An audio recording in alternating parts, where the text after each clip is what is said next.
दितिरुद्र संहिता के चतुर्थ कुमार खंड में 5वां अध्याय।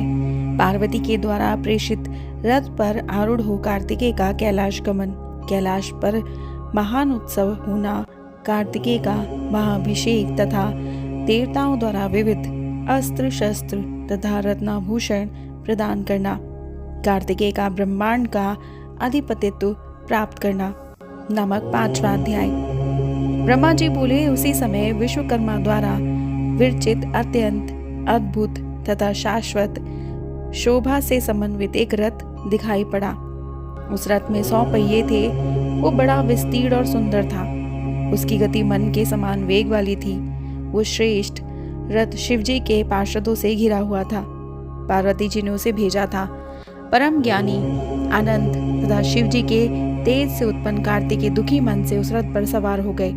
उसी समय बिखरे केशों वाली कृतिकाओं ने शोक से व्याकुल हो कार्तिकेय के पास जाकर शोकोन्माद से कहना प्रारंभ किया। कृतिकाएं बोली, हे कृपा सिंधु, आप हम सबको छोड़कर इस प्रकार निर्दय होकर जा रहे हैं। पुत्र का धर्म ये नहीं है कि जिन माताओं ने पालन पोषण किया उनका परित्याग कर वो चला जाए। हम लोगों ने बड़े स्नेह से तुम्हें बड़ा बनाया। तुम हमारे धर्म पुत्र हो। अब तुम ही बताओ कि हम क्या करें, कैसे रहे और कहाँ जाएं। इस प्रकार कहकर वे सभी कृतिकाएं कार्तिकेय को अपने वक्ष से लगाकर पुत्र की वियोगजन्य व्यथा से मूर्छित हो गईं। तब कुमार ने आध्यात्मिक वचनों से उन्हें समझाया। हे मुने, फिर वे उनके तथा पार्षदों के साथ रथ पर आरूढ़ हो गए। अत्यधिक सुखदायी मंगलों को देख तथा सुनकर कुमार कार्तिकेय पार्षदों के साथ अपने पिता के घर गए। अपने दाहिनी ओर नंदिकेश्वर से युक्त कुमार कार्तिकेय मन के स्वभाव वेग वाले रथ से कैलाश पर्वत पर अक्षय वट वृक्ष के समीप पहुंचे। विविध लीला विशारद शंकर पुत्र कुमार कार्तिकेय उन कृतिकाओं तथा पार्षदों के साथ प्रसन्नता पूर्वक वहीं रुके। उसके बाद सभी देवता, ऋषिगण, सिद्ध, चारणों ने ब्रह्मा तथा विष्णु के साथ शिवजी से कार्तिकेय के आने का समाचार कहा। उस समय शिवजी गंगा पुत्र कार्तिकेय को आया देखकर विष्णु तथा ब्रह्मा अन्य देवताओं तथा सुरऋषियों के साथ प्रसन्नता पूर्वक उनके पास गए। उस समय शंख, भेरी आदि अनेक बाजे बजने लगे और आनंदित हुए देवताओं के यहाँ महान उत्सव होने लगा। उस समय वीरभद्र आदि सभी शिवगण अनेक ताल पर गान गाते तथा क्रीड़ा करते हुए शिवजी के पीछे पीछे चले। स्तुति पाठक स्तुति पूर्वक गुण कीर्तन करने लगे और प्रसन्न मन होकर जय जयकार तथा नमस्कार करने लगे और सरपत वन में उत्पन्न हुए उस शिवजी के पुत्र को देखने के लिए चले। पार्वती ने राजमार्ग को अनेक मांगलिक द्रव्यों से अत्यंत मनोहर बना दिया और पद्य राग आदि मणियों से पुर को चारों ओर से अलंकृत किया। वे पति पुत्र वाली सुहागन स्त्रियों के साथ तथा लक्ष्मी आदि 30 देवियों को आगे कर कार्तिकेय को लेने चल पड़ी। शिवजी की आज्ञा से रंभा आदि दिव्य अप्सराएं सुंदर वेशभूषा से सुसज्जित होकर मंद मंद हास पूर्वक नृत्य एवं गान करने लगी। जिन लोगों ने भगवान शंकर के साथ गंगा पुत्र कार्तिकेय को देखा, उन लोगों को लगा कि सारे जगत में एक बहुत बड़ा तेज व्याप्त हो रहा है। उस तेज से आवृत प्रतप्त स्वर्ण के समान दीप्यमान तथा सूर्य के समान तेजस्वी उस बालक कार्तिकेय की सबने वंदना की। उस बालक के सामने सभी लोग नमः शब्द का उच्चारण करते हुए अपना सर झुकाकर हर्षोल्लास से भर गए और बाई तथा दाहिनी ओर देखकर स्थित हो गए।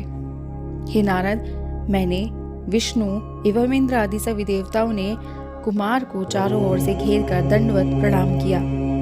हे मुने, उसी समय भगवान शंकर तथा आनंद से परिपूर्ण देवी पार्वती ने प्रसन्नता पूर्वक उस महोत्सव में आकर अपने पुत्र को देखा।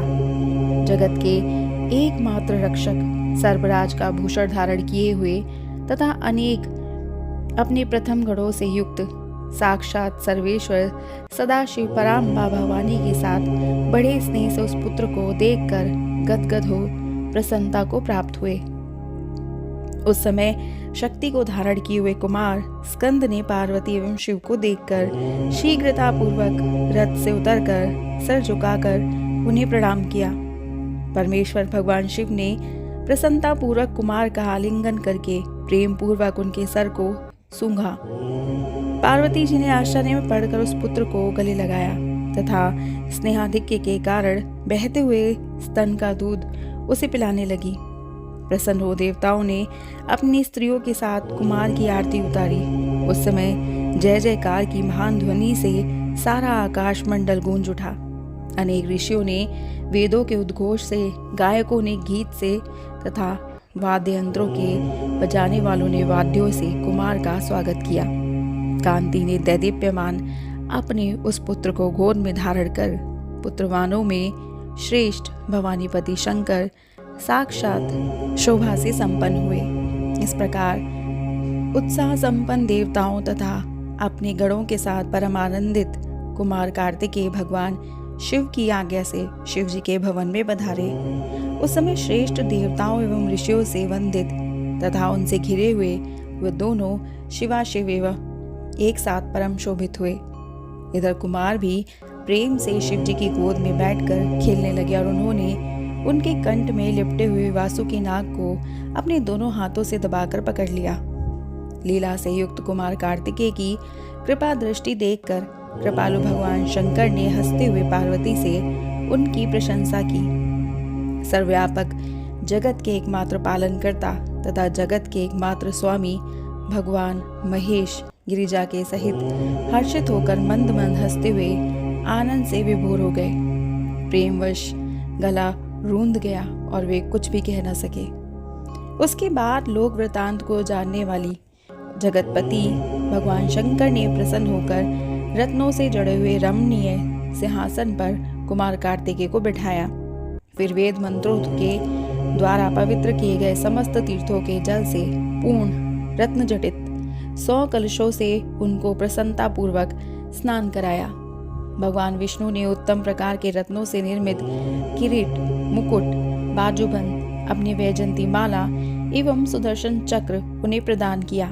सदाशिव ने अपना त्रिशूल, पिनाक, धनुष, परशु, शक्ति, परशुपात्र, बाण, संहारास्त्र एवं परम विद्या कुमार को प्रदान की।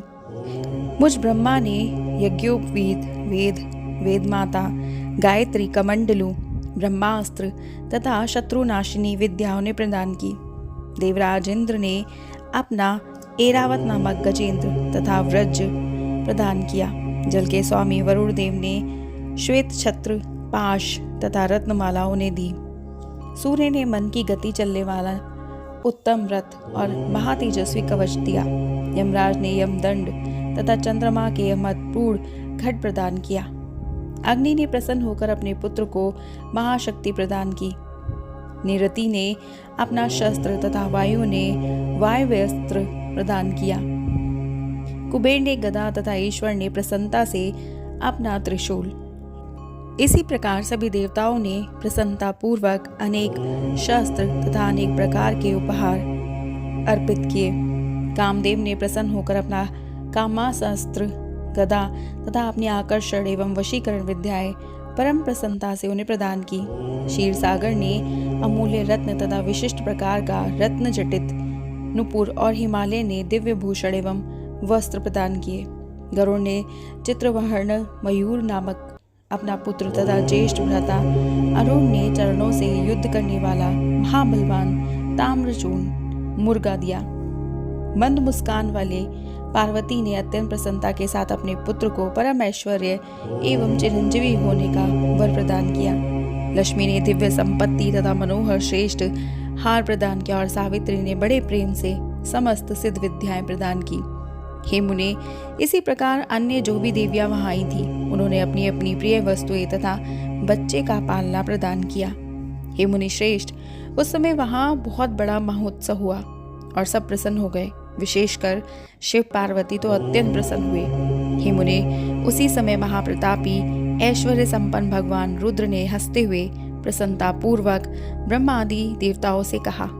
शिवजी बोले, हे हरे, हे ब्राह्मण, हे देवगणों, आप सब मेरी बात सुने। मैं आप लोगों पर अत्यधिक प्रसन्न हूँ। आप लोग अपने अभीष्ट वर मुझसे मांगिए। ब्रह्मा जी बोले, हे मुनि, शिव जी के इस वचन को सुनकर विष्णु आदि सभी देवताओं ने प्रसन्न मुख होकर महादेव भगवान पशुपति से कहा, हे प्रभु, ये तारकासुर कुमार के द्वारा मारा जाए, इसके लिए ही ये सारा उत्तम चरित्र हुआ है।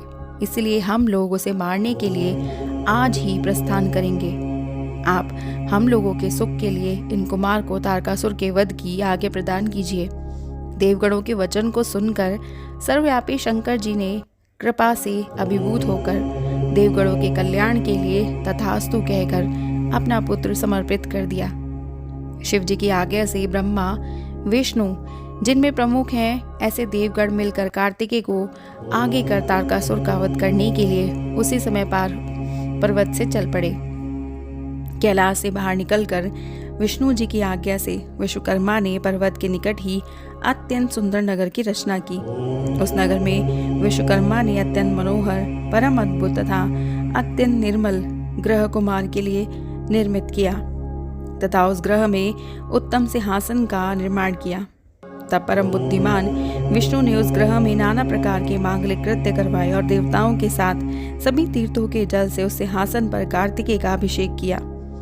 फिर कार्तिकेय को सुसज्जित, उनको प्रसन्न रखने की समस्त सामग्री वहां एकत्रित कर दी गई तथा उस उपलक्ष्य से अनेक विधि विधान तथा उत्सव किए। हरि ने प्रेम से उनको ब्रह्मांड का अधिपतित्व प्रदान किया।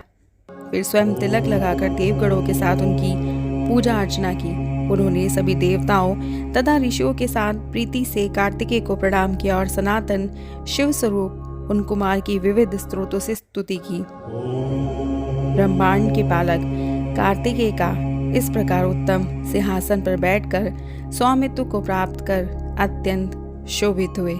इस प्रकार श्री शिव महापुराण के अंतर्गत दैत्य रुद्र संहिता के चतुर्थ कुमार खंड में कुमार का अभिषेक वर्णन नामक 5वां अध्याय पूर्ण हुआ और हमारा अगला अध्याय है कुमार कार्तिकेय की ऐश्वर्यमयी बाल लीला नामक 6वां अध्याय।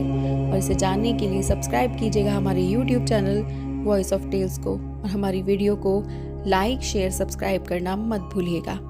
हर हर महादेव।